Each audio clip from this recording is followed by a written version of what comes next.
Nous sommes aujourd'hui réunis pour une caravane médicale que nous avons organisée en rapport avec Ziguinchor Assistance Médicale. C'est une structure qu'on ne présente plus dans la région, puisque depuis sa création en 2003, elle œuvre à côté des populations les plus vulnérables pour leur offrir des soins de santé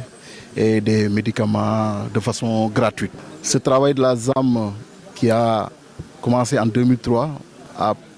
pris une ascendance positive à partir des années 2012 et 2013 à travers une grande collaboration qu'ils ont eue avec le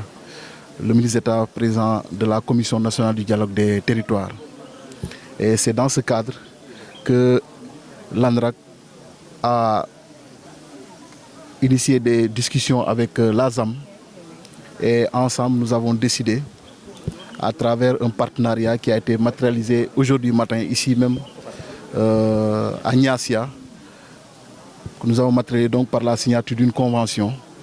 qui nous permet chaque année de pouvoir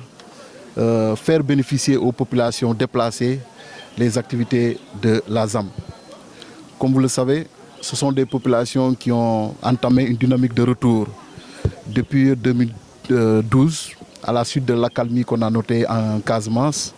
une accalmie qui a été renforcée par les opérations de sécurisation qui ont été menées par les forces de défense et de sécurité. Cette forte dynamique de retour ne doit pas, comme vous le savez, cacher les nombreuses difficultés sociales auxquelles ces populations sont confrontées. Et parmi ces difficultés, il y a l'énorme problème relatif à la prise en charge sanitaire de ces populations. Un problème qu'elles ont l'habitude de reléguer au second plan en raison de la précarité et de la vulnérabilité dans lesquelles ils vivent. C'est la raison pour laquelle nous avons pensé qu'à travers ce partenariat, à travers cette convention, nous pouvons en tout cas contribuer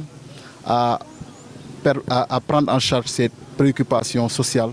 pour ces populations en leur offrant cette consultation gratuite suivie d'un don de médicaments pour leur permettre en tout cas de prendre en charge ces questions. Et l'acte que nous avons matérialisé aujourd'hui à Niassia devant le sous-préfet, devant les autorités locales, constitue en tout cas l'étape première de cette collaboration que nous souhaitons franche et qui va permettre en tout cas chaque année de pouvoir cibler des localités où ces services de santé vont se déployer à la rencontre de ces populations. Et depuis le matin, nous avons fait le tour à partir de Niagis, plus précisément dans la localité de Bissine et ses 13 villages environnants. Et nous avons terminé aujourd'hui par Niassia.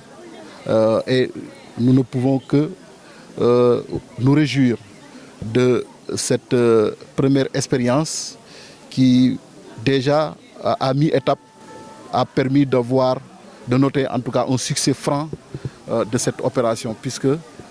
les statistiques nous ont montré qu'aux environs de 14 heures, nous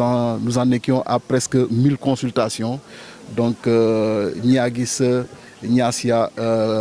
jumelé. Nous avons noté également une forte affluence des populations, une bonne organisation donc, que les préfets, les différents sous-préfets ont